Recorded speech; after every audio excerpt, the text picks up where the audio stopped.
Сен азыр чыгармачылыгың мындай аксап калбайбы деп ойлобойсуңбу? Директор болдуң, Бишкекке келдиң. Мындай сыртыңан караганда дагы жан дүйнөңдө дагы бир улуулук жатат да, мындай бир улуу кишиге мүнөздүү тереңдик. Адам качан бүтүн болот? Кайсы убакта жарты болот? Жалгыз калганда эле жарты болобу?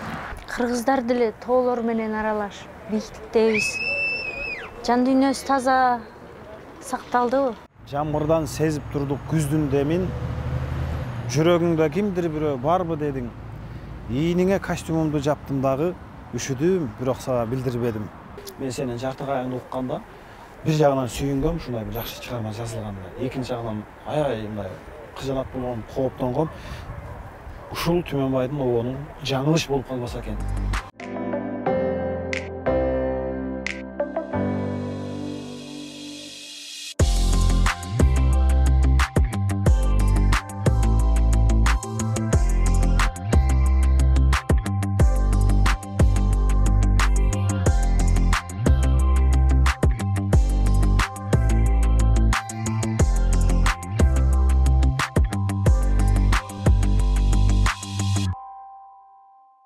Саламатсыздарбы, урматтуу YouTube каналымдын көрүүчүлөрү, сиздердин суранычыңыздар боюнча бүгүн дагы бир сонун адамдын бейнесин ачабыз. Сырдашабыз, сыр маек болот. Обончу аткаруучу Түмөнбай Колдошов бүгүн менин мейманым. Анда келиңиздер, чогуу маекке көңүл бериңиздер. Жамгырдан сезип турдук күздүн демин. Жүрөгүңдө кимдир бирөө барбы дедиң. Ийниңе костюмумду жаптым дагы, үшүдүм, бирок сага билдирбедим, дейт Улукбек Омакеев. Ох, сонун экен. Негизи эле ошо романтика, ошол бир өзгөчө сезим, ошол өзгөчө сүртүмдөр чыгармаларда, мурунку бир телефон чыга элек учурда калып калган сыйт да. Бирок адам өзүнүн ошол романтикалуу жашап аткандыгын же ошондой бир ситуацияда турганын ал билбейт. Мезгил өткөндөн кийин билинет. Азыр эми ал нерсени сиз айтып атсаңыз, бир кинодо көргөндө же алар чыгармада гана жашагандай сезилип атат да. Андай эмес, чынында өзү ал болот ал нерсечи. Бирок аны өз учурунда билбейсиң да. Өткөндө эстегенде бактылуулукту дайым адам эстөө менен гана билет деп ойлойм да. Өзүнүн учурунда билүү кыйын го. Эмнеге биз учурду сезбейбиз? Эмнеге биз өткөн чакка эле кайрылып ошол бакытты сезиш үчүн өткөн чакка барып, эстеп анан жыргайбыз да. Азыркы тапта мисалы үчүн экөөбүздүн сейилдөөбүз, бул кереметти кайталаңызды бул тарых барактарында калат да, кийин экөөбүз ашык болуп, кемпир болгондо көрөбүз да ушулар да. Ал эми ушул боюнча да бир ыр бар да. Жолон Мамытовдун ыры. Сапарында түнгө кезигип, кайгы тынчтык өкүм сезилип, кар кашаны жеңип жолунда бакыт келет дайым кечигип деген ыры бар. Мен айтайын деген нерсем, адам өзүнүн бактылуулугун, бүгүн сау саламат экендигин, сиз айтып аткандай бүгүнкү жолугушубуз, бүгүнкү ушул съемкадагы бир тарыхый мааниге ээ болуп калышын, бир учурлар өткөндөн кийин, бир күндөн кийин, бир айдан кийин, балким кыш келгенде бул өзүнчө бир баалуулук артарын бүгүн баалабайбыз го деп ойлойм. Бирок азыр эми мен баалап атам. Азыр эле баалай баштадым. Азыр эле баалай баштадым. Ооба, адам баласы ошол. Же учур чакта, жок, келер чак менен, келечек менен жашайбыз экен. Анан учур чагыбыз азыркы тапта тамак жеп атканда деле такыр башканы ойлоп, шашып жейбиз, ошонун даамын сезбейбиз, жашап атып деле шашып жашайбыз, шашып иштейбиз, баардыгын шашабыз. Эле бул дүйнөдө баардык нерсени үлгүрбөй алчудай шашабыз да. Негизи адамдар экиге бөлүнүшөт го. Шашкан кишилер жана шашпаган кишилер. Биз шашкандарга киребиз. Уктап атып да шашып уктайбыз. Сен ушуну өткөндө айтпассың, Мен уктап атканда да шашып уктайм деген. Эмнеге ушинтип айттың эле? Жөн, негизи менин жашоом ошондой экен да, дайым шашып бирдеме болсо, эртерээк болсо экен да, анан болгон нерсе болуп бүткөндөн кийин көксөң сууп, Кудайды отурасың да, мына кийинкиге шаша баштайсың да, жаңы ойлор, ошол нерсе болсо экен деп умтулуп анан ошондой билбейм, адам шашып анан Уктаганда кантип шашып уктайсың? Тамаша сөз. жок, чын ал. Эми түш деле бир окумуштуулардын айтышы боюнча бир көп деле узакка созбойт, канча бир секундтардын ичинде болот да. А бирок мен уйкум келгенде мындай эч ким тоскоол кылбаса, шарт уктасаң да. Андай болбойт да, уктайын деген моментте bir sebep болуп калат, кимдир бирөөнүн телевизор көргүсү келип калат, кимдир бирөө телефондо YouTube'да сиздин каналды көрүп аткан болот, үнүн чыгарып, кимдир бирөө жаш балдар ойноп аткан болот, анан уктай албайсың да. Сен негизи эле эмнеге уктай албайсың? Сен көп ойлоносуң, көп изденесиң, ошон үчүн болуш керек деп ойлойм да. Ким билет? Ой жейт да адамды, ой жейт. Ойлоносуң, ойлонбой койгонго эле çöpler деле, дарактар деле ойлонот да, мындай түз өссөм, эртерээк күнгө жетсем, мындай эң бийиги мен болсом дейт да. Адам ойлоносун, ойлонбой билбейм. Ашкабак деле ойлонот да, ушул эптеп теректин жарымына чейин оролуп жетип барып калсам депчи. Сен азыр чыгармачылыгың мындай аксап калбайбы деп ойлобойсуңбу? Директор болдуң, Бишкекке келдиң. Бишкектин аурасы, атмосферасы такыр башка. Ансыз деле шашма кезиң, бияктан такыр шашма болосуң. Билбейм, адам бардык жерге адаптацияланат, бирок эми бардык нерсенин артында жакшылык бар. Мен Борборго келишим, мурда келип кетип жүрсөм, эми биротоло шаардын тургуну катары, экинчиден буга чейин деле мен педагогикалык ишим менен айкалыштырып келгем чыгармачылыкта. Мен өзүм обон жазат элем деп буттай качтырып тияка отуруп алсам, мен обон жазбайм, мен Андай болбойбу? иш арасында ошол чарчап турганда, жумуштан кийин эч ким жокто. Кубатбек Жусупалиевдин жакшы сөзү бар да, жалгыздык бул адамдарга жакындоо депчи. Адамдар түшүнүү деген сөз. Мен ушул ойго кошулам. Жалгыздык, жалгыз отуруу адамдарга жакындообу? Адамдарды түшүнүү, адамдарга жакындоо деп. Анткени өзүңдү түшүнөсүң да биринчи жалгыздыкта. Түшүнөсүң, ойлоносуң, мындай ой жүгүрткөнгө, анализдегенге, бирдеменичи. Бардык нерсе жалгыздыкта жаралат да. Жалгызда кыялданасың, жалгыздыкта ойлоносуң, жаңы нерсени жасай аласың. Эч ким тоскоолдук болбойт. Мындай болуп калыптыр дебейт, сен эч ким көзөмөлдөбөйт. Өз эркиңдин өзүңдө болуп жасайсың ошол нерсеничи. Сыртта дайым бирдемелер тоскоолдук жаратат. Бирөөлөрдүн ою, бирөөлөрдүн көңүлүнө сенин деле оюң бурулуп калышы мүмкүн да. Жалгыздык бул жакшы нерсе. Адам каалайсың, кээде адамдардан деле качып каласың. Мындай өзүңдү обочолонтуп, жалгыз калгың келип, адамдардан алыстап, бир жактарга кеткиң келип, бир тоолорго чыккың келип, бир парктарды аралап, өзүң жалгызсың да дагычы адамдар угулбай турган жымжырттыкты каалап каласың. Эки тараптын учур менен болуш керек экен, э? Ошол нерсени баланстай алып, ошол нерсеге жете алуу деле жакшы, бирок көбүнчө биз ошол нерсеге өзүбүз эркиндигибиз, убактыбыз, каалообуз дагы колубузда турган менен биз ошого жете албайбыз дайым. Жана өзүбүзгө ошондой бир тынчтык, кандай десем, альянсын түзө албай калабыз да дайым. Багыты жок, жарты кайып, баратам турмуш жүгүн артып алып.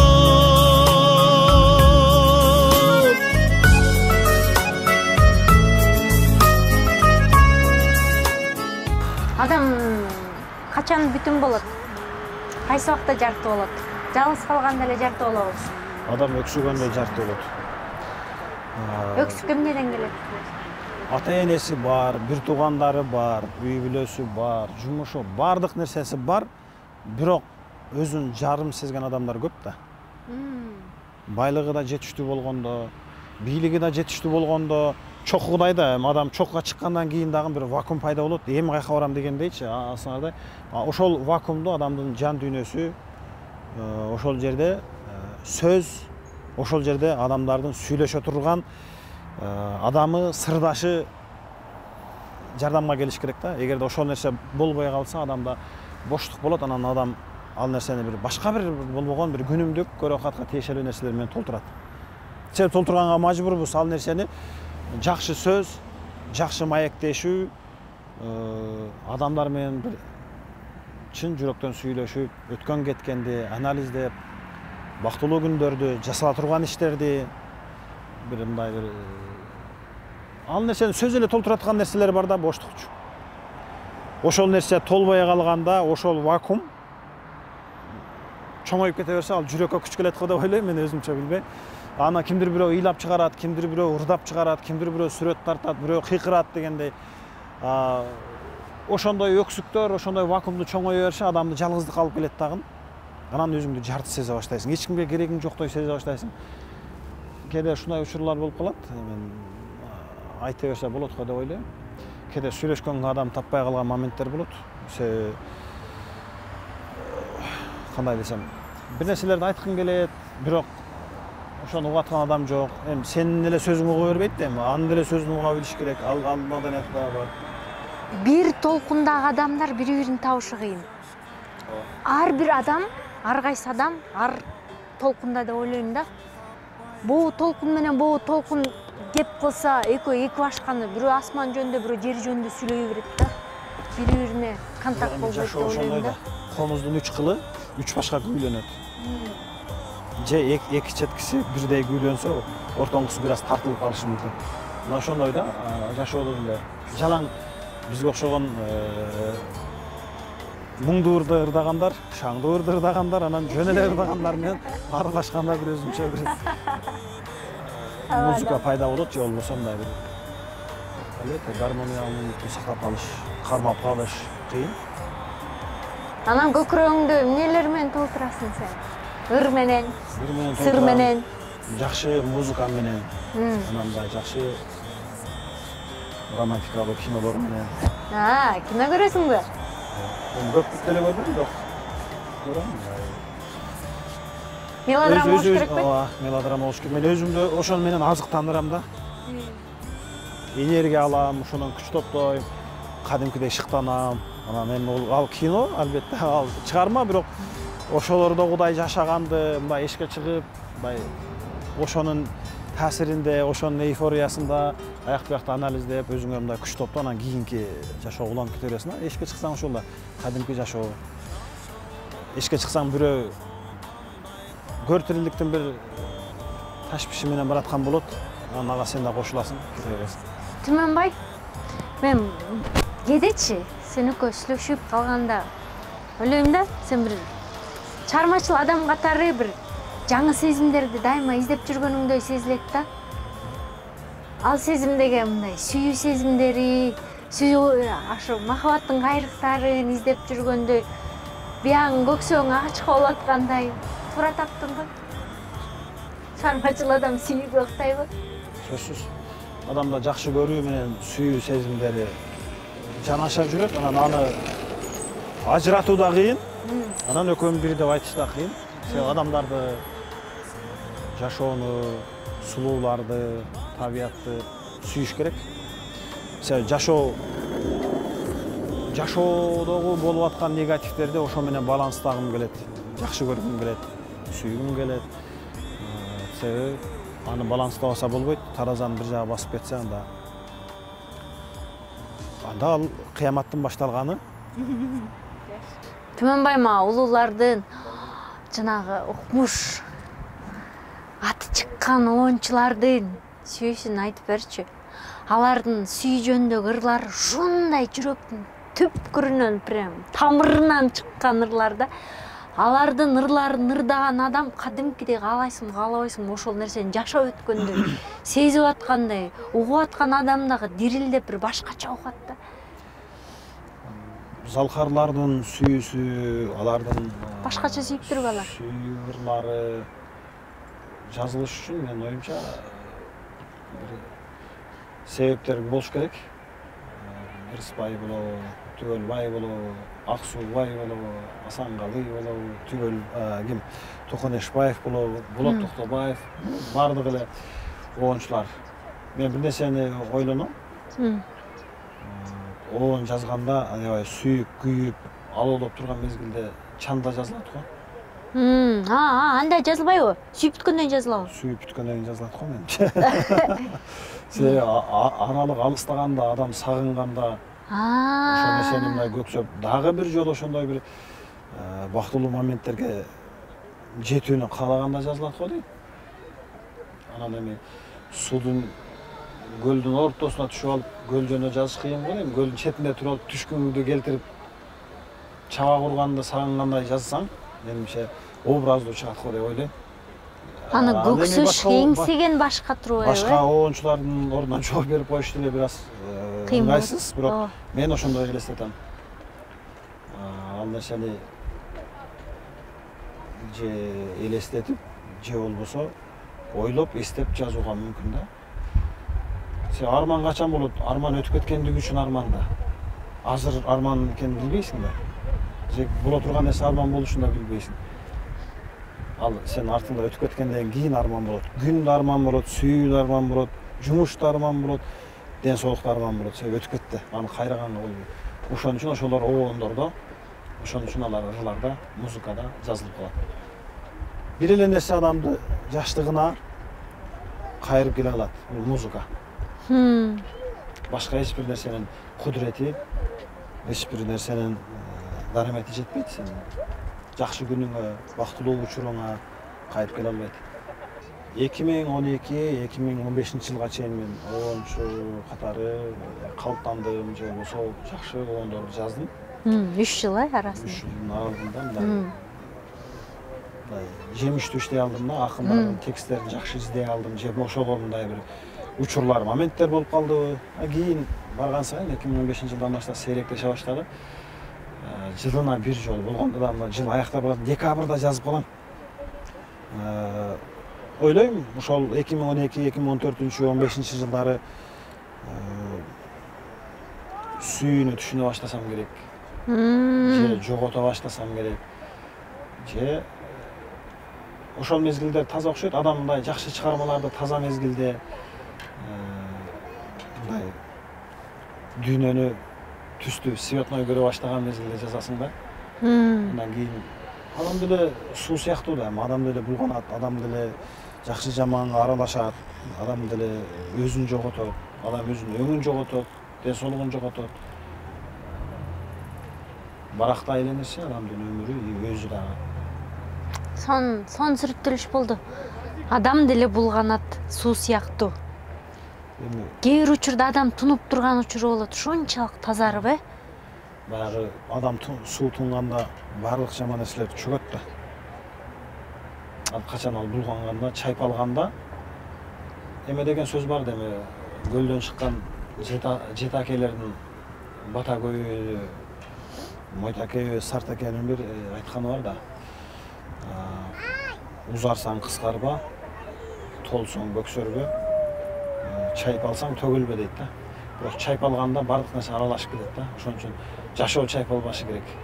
Адамдын жашоосу чайпалбашы керек да. Чайпалганда акыр чикир, жакшы жаман, таза суу, жаман суу аралашып кетет да. Албетте шалдангандан кийин, чайпалгандан кийин көбүнчө ыпырлар, жаман нерселер бетке чыгат.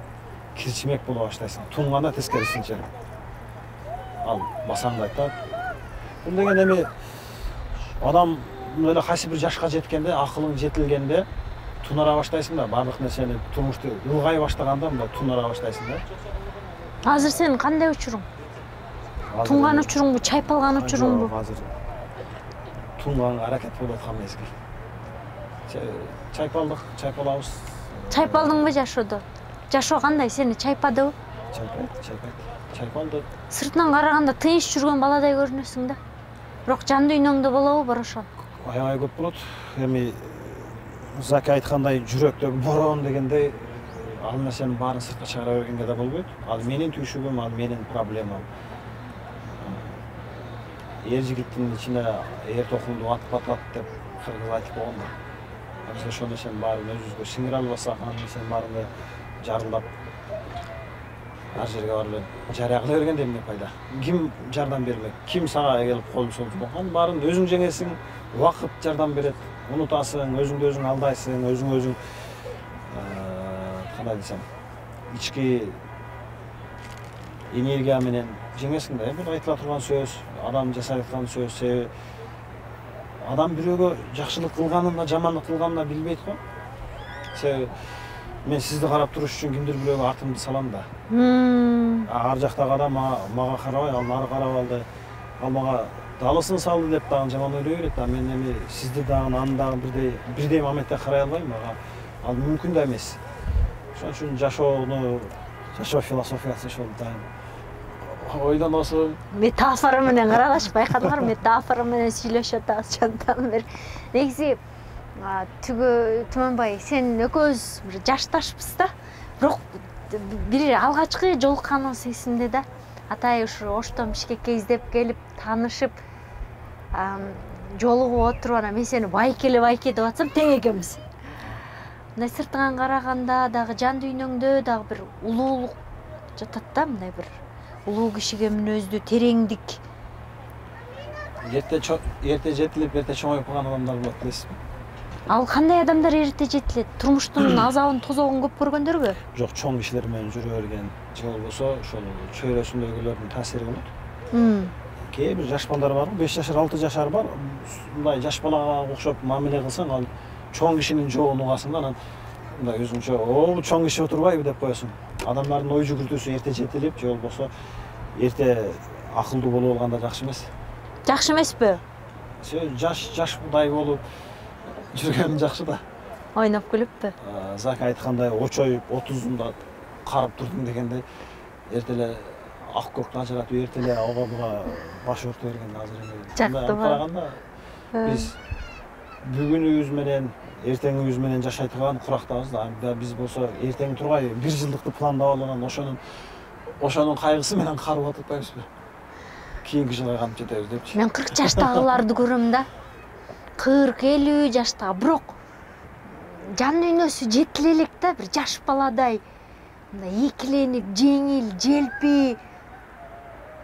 Сөздөр бир сырткы келбетине жашына төпкүлбеген селпектегендерди көрөм да, анан ар бир өзүнүн дооруна, жашына жараша болгон. Сизге адамдардын жагыш кыйын болсо керек.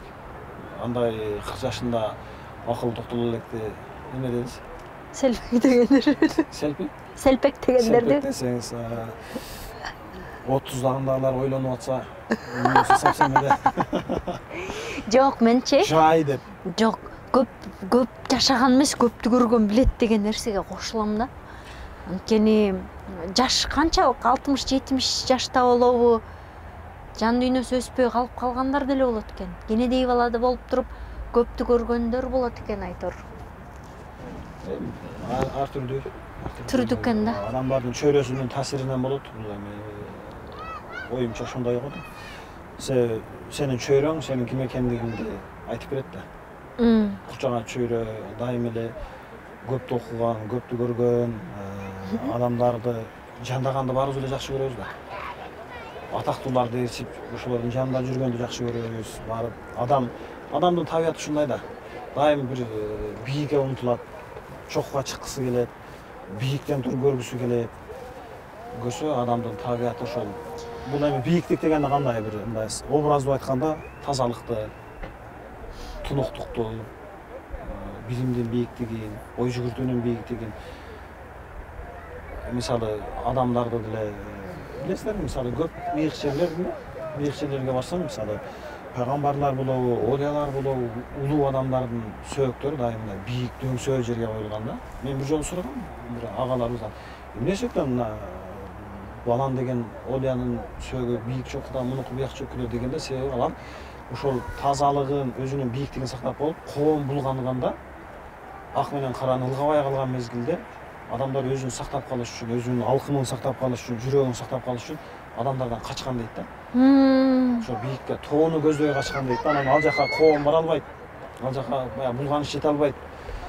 Анан ошол жерде жашап жүрүп өтүп кеткенден кийин анан ошол жерге көмүп койгон, ошон үчүн алар бийикте турат дейт да. Ошол көз өтүп кеткенден дагы ошол бийик дөңсөдө калып, ошол улуулугун сактап калгандыгында да. Биз деле жерегибизде караңызчы, бийикке коюп атабыз.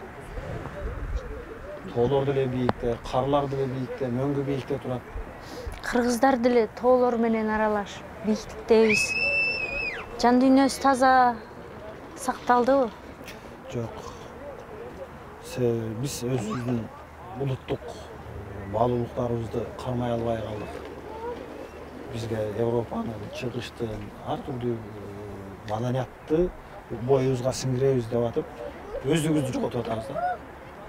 Көрөсүз, азыр мына ааламдашуу, глобалдашуу мезгилинде барлык улуттук баалуулуктарга кайра кайтып атабыз. Этно музыкага, этно кийимге, этно маданиятка, боз үйүбүзгө кайтып атабыз. Кайсы жерде бир жакшы боз үй болуп калса, ошол жерге биз мындай жаңылыкты көргөнсүп барып атабыз да. Боз үй куруп коюптур депчи. Биз ошондо чоңоюп эле жүрбөдүк. Биз дегенчи жолубузду жоготуп алдык да. Анан деген ошентип тамырыбызга барып алып, ушу тамырыбыз каяктан чыкты эле, каяка бараттык элек деп анан эстеп аткандагы кезибиз окшойт деп коем да. Биз колубузда турган нерсени, жакын турган нерсени түз барбай дайым айланып жүрөбүз да. Тетирип басып, барабыз ошол жерге, бирок эми ошону мындайынан айланып барган же оң жактан же сол жактан басып барган жакшы болот экен десем. Балким ошол дагы бир улут катары жашап калыш үчүн, биздин маданиятыбыздын бир эртеңине балким пайдасы бар. Бардык нерсени дароо эле боло калбайт экен да. Жөнөкөй эле бир себет токушусун деле уста кырчыны барып кесип бериш керек, аны таза кургатпай же суу бойдон эмес мындай табына келтирип, аны байлап, ар бирин өрүп чыккан сыяктуу эле биз дагы балким ушу улут катары чыйралып, өсүп, өнүгүп, өзүбүздү тааныш үчүн бычакты жасагандай, ысык муздак сууга салгандай эле биз дагы ошентип чыйралып, бишип жетилебиз го дейм. Сөздүн каймагын тергенди, терең сөздөрдү издегенди жактырасың да. Сизби? Сен. Жок, мындай Каймактарды мындай калпып алганды, жакшы сөздөрдү айтканды, ошо көкүрөктү көрөңгөлүү адамдар менен көбүрөөк сүйлөшкөндү. Мындай нерсе бар да. Бул бардык эле адамдарда бар да. Мисалы, жаман окуучуну сен жаман окуучусуң, сен же жакшы окуучусуң деп мактай турган болсок да, бирдемеге салыштырып айтабыз да. Түз айтсаң анын таасири болбойт, аны бирдеме менен салыштырып айтсаң, образдуу болот, адамга кабыл алууга жакшы да. Бекерге элибизде жакшы жигит, асмандагы жылдыз, жакшы жакадагы кундуз деп ушуга салыштырып айтпайт да. Ошол бирдемени бир предметтер менен салыштырып берген жакшы. Поэзия ошон үчүн поэзия, музыка ошон үчүн музыка да. Жакшы көргөн ырларыңыз, сыр саптарын айтып берчи.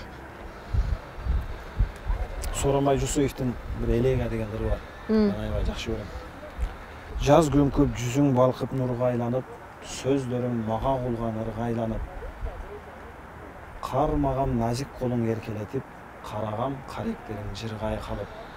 О кана ошондогу жашыл аалам, жаз өттү сендей күлүп жадыраган.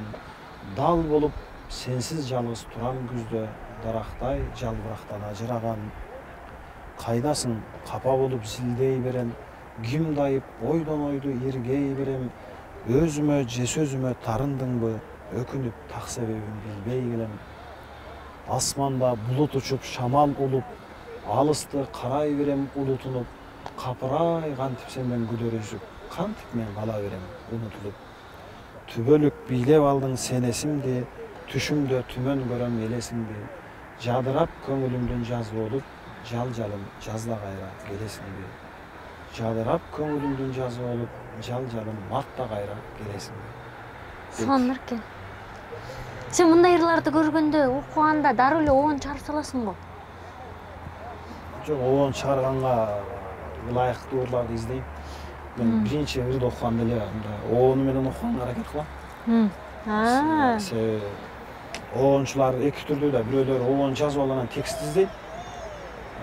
Айрымдары текст таап алып, ошого оон жазат. Мен ошол экинчи топко кирем. Текст тапканда биринчи а дегенде эле бир сыйра көз жүгүртөм. Ал кандай? Эми бардык эле ырды окуй бергенге деле болбойт да. Аны өзүңүз билесиз. Биринчи куплет, экинчи куплет деле ал ырдын эмне дегиси келип атканы билинип калат. Анан начар убакыт, көзүнүн зрениясы бекер. Ошон үчүн окуганда бир сыйра көз жүгүртүп анын көркөмдүгүнө ал эмне жөнүндө. Экинчи окуганда мен мындай оон менен окуганга аракет кылам, себеби муун өлчөмдөрү сөзсүз мааниге да. Анан эгер оон ылайык болбосо, жакшы поэзия болсо аны сөзсүз жаттаганга аракет кылам. Себеби поэзия менен жашагым келет мен. Эгер мен оончу болбогондо, акын болгондо мен ырдамак эмесмин. Неге? Акындыктын жолу улуу. Күпүлдөтүп ыр окуган акындарды көрсөм да, кадыресе өзүм мындай энергия алып жыргайм да. Алардын ошол рахатка батып окуп атканын өзү керемет да. Тим эле сүйүү жөнүндө окуйбу, ата журт жөнүндө окуйбу, заман темасын окуйбу, ушул күйүп бышып тим эле ошол нерсеге жашап, берилип алып, чын жүрөктөн окуйт да. Анан көрүп суктанам мен ушундай акын болбой калганыма. Негизи атам мен акын болсун деп койгон. Атым Түмөнбай Байзаковдай акын болсун. Кыргыз жерин жазган Ала Тубак Калпак Кеңгиз ошолорун окуп, мен уулум да ушундай акын болсун, ушундай кыргыз жерин жазган акындай болсун деп атым Түмөнбай коюптур. 3-4 жылдан кийин анан апасы жанагы оон жазып дүңкүрөдү алырчы. Мен акын болбой калдым. Бирок эми ошол поэзияны түшүнгөнгө, поэзия менен жашаганга аракет кылам. Көп сөздөн көрө бир куплет жакшы да. Камтык өзүң барын, ойдун барын. Баардыгы ошонун ичинде. Бирок канткен менен жакшы оончу болдуң да? Сен өзүңдү жакшы оончу катары сезесиң да? Жок. Неге? Мен дайым мындай түшүнчүгү берем. Түшүнчүгү берет деген сөз түшүнөсүз да, мындай. Мен түшүнбөдүм түшүнөт. Мындай жазган оондоруңду мындай чоң оончулар, куйрук жалдуу оончулар бар да. Музыканттар бар. Алар деген 5 жылдап музыкалык мектепте окуп, факультетин же институтун бүтүрүп, анан консерваторияны бүтүрүп, өмүрүн музыкага арнап койгон кишилер бар да. Мындай келатканда эле мындай чоң мындай күч менен келипчи. Андайлардын алдында мен өзүмдү мындай кичине сезип калам. Алар мындай музыкалык терминдер менен оон мындай жазылыш керек, музыка деген мындай болот дегенде эле мен өзүм кичирей берем да. Себеби менде музыкалык билим жок да. Бирок ошончо жыл жүрүп, ошончо өмүрүн арнап, 40 жылын, 50 жылын арнап, бирок колго илешкен бир оон жазбаган, алардыкы да трагедия. Туура. Аларга мен кичирейгениме кичирейм, бирок кээде өзүңдү эле сороткуң келет да, алардын эмнеси бар деп соротосуң. Соротом, мен жаза берейин, мени укпаса укпайт, баалабаса баалабайт, бирок эми мен дагы жүрөгүмдөгү чындыгымды, өзүм көзүм көргөн, кулагым уккан, табият берген туюмумду элге берип коюшум керек. Ал эми бир адамдын ою менен мен чоң эле болуп кетпейм, кичине деле болуп кетпейм, агарып да кетпейм, көгөрүп да кетпейм, бирок менин деле көкүрөгүмдөгү чындыгым ал деле мен үчүн аманат да, аны мен беришим керек, аны ырдашым керек. Мен ырларымды кээде жолдон өтүп атканда ырдап калса же баягы ырдаган бала деп калса деле өзүмчө андай нерсе баарыбыздын башыбызда бар, андай нерсе баарыбыз эле окуп жүрөбүз, бирок менин бакытым ошол. Себеби кайсы бир оонумда, кайсы бир ырымда жашап калгандыгымда да. Сен оондоруң балким сен азыр билинбей атасың да, биз негизи учурунда баалаганды, учурунда барктаганды билген эмеспиз. Учурунда Чыңгыз Айтматов деле канча жеме жеген, төпөш жеген, туурабы? Кайсы бир гана атактууну алба, мейли ал Таттуу үй болсун, мейли ал башка болсун. Ошол учурдун кесепетин катуу тарткан да, бирок көз өткөндөн кийин, жаш өткөндөн кийин анан гана баалайбыз да, мына ушул киши ушундай болчу экен, алып болчу экен дейбиз да. Себеби мунун экинчи жагы дагы бар да. Тирүү адамдар дайым пендечилик кылып коюшат. Көп катачылыктарды кетирип коет. Себеби пендечилик баарыбызда бар да. Бар, албетте. Менин кызыкчылыгым бар, сиздин кызыкчылыгыңыз бар. Менин кызыкчылыгым дайым биринчи планга чыгып туруп алат да. Ошон үчүн өткөн адамдарды, көз өтүп кеткен адамдарды идеал тутуп, ошолорду күмөр тутуп, ошолорго мындай ээрчип, ошолордун бир бийиктигин кааласаң жакшы. Себеби алардын пендечилиги кайталанбайт, себеби көз өтүп кетти. Экинчиси, кандай десем, алардын бийиктигин көрө аласың да. Себеби тирүү адамды кайсы бир оон жазса же кайсы бир сүрөтчү жакшы картина тартса, бул дагы ушундан да жакшы жазып коюшум мүмкүн же тартып коюшум мүмкүн деп күтөсүң. Экинчиден ал дагы ага канааттанбайт тирүү болгон үчүнчү. Мен мындан да жакшысын жазам деп тырышып отуруп ошол деңгээлге жетпей калабыз анан. Азыр өзүмдү ушундай тарбиялап атам. Учурдагы жанында жүргөн адамдардын, таланттуулардын кадырын, баркын сезип калсам экен, ушуларды ушу камерага тартып калсам экен. Жеңил желпи, мындай жаштарды эмес, орду бар, көзү бар, азыр көп нерсени жасап койгон, артында эмгеги бар адамдардын этектегим келет да, ушул адамдар карагылачы, азыр барктайлы баалайлы деп анан улам бир маекке чакырганымдын себеби ошол. Анын катарына сен да кирдиң. Рахмат. Аябай конотосуң бу жерде. Ырларыңды сүйүп калып. Сенин да билем тизмеңде жокмун. Бул дүйнө ушундай жаралган досум, барайын дедим, бара алган жокмун, карарган деңиз, агарган толкун дегендей. Ушундай бир жакшы сөзүңүзгө рахмат. Бирок